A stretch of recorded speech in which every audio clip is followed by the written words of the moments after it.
আমার নাম মুনতাসির, আমি একজন ক্লাস ক্যাপ্টেন।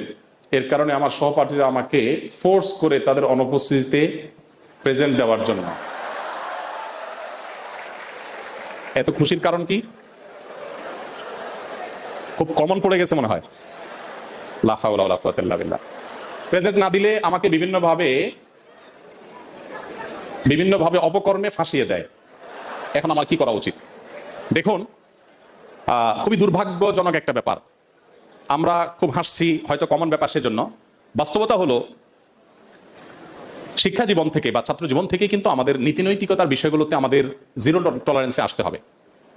আমার ছেলে এসএসসি পরীক্ষা দিয়েছে, তো মেয়েটাও দিয়েছে, তারা মাদ্রাসা পড়ে, পাশাপাশি পরীক্ষা দিয়েছে। তো ও যখন পরীক্ষার হলে ছিল, পরীক্ষা হল থেকে আসছে, ওর আশেপাশে থাকা সব পোলাপান খুব বিরক্তর উপরে।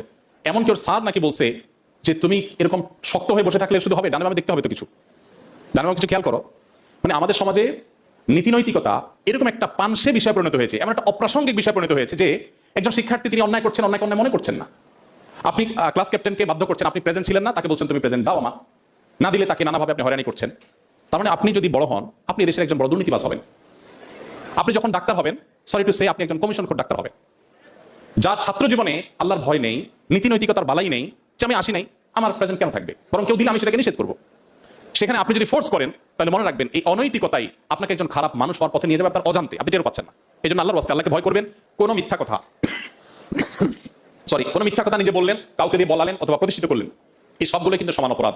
এবং ঈমানদার তার জীবন চলে যেতে পারে, কখনো মিথ্যা কথা বলতে পারে না। আমাদের নবী সাল্লাল্লাহু আলাইহি ওয়াসাল্লামের জীবনে এত বাধার কথা আমরা বললাম, আপনি দেখাতে পারবেন না একটি জায়গায় তিনি কোনো মিথ্যার আশ্রয় নিয়ে কোনো বিপদ থেকে উদ্ধারের ন্যূনতম চেষ্টা করেছেন, কখনো করেনি। এই জন্য ভাই, অনুগ্রহ করে এই বিষয়গুলোতে আমরা সিরিয়াস হওয়ার চেষ্টা করবো ইনশাআল্লাহ। যে কোনোভাবে আমার অ্যাবসেন্ট লেখা থাকবে, আমার তাতে একটু নাজেহাল হতে হবে, আমি হয়তো পানিশমেন্টের মুখে পড়বো, আমি হয়তো মার্ক কম পাবো, আমার তো আরো অনেক সমস্যা হবে হোক, কিন্তু আমি মিথ্যার কারণে জাহান্নামে যেতে হবে, আমার আদর্শিক স্খলনের ব্যাপারটা ঘটবে, আল্লাহর কাছে পাপিষ্ঠ হবো, এর দায় কে নেবে? এই জন্য এই জায়গাটাতে আমাদের নাচর হতে হবে। আর